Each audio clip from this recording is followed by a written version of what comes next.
গুগলের ২টা সেটিং সম্পর্কে আজকে জানাবো, যা না অন করলে আপনাদের বড় বিপদ হতে পারে বা এমনকি জেলও খাটতে পারেন।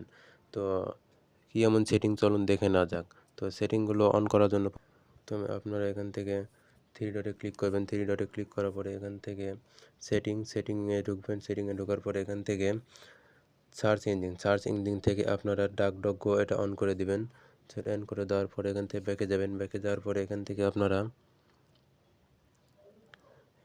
আপনারা প্রাইভেসি অ্যান্ড সিকিউরিটি যাওয়ার পর থেকে এখান থেকে আপনারা দেখবেন সেভ ব্রাউজিংয়ে যাওয়ার পর থেকে এখান থেকে আপনারা রিকমেন্ডেডে থাকতে পারে বা স্ট্যান্ডার্ড প্রোটেকশন থাকতে পারে। তো এখান থেকে ইনাস প্রোটেকশন করে দিবেন।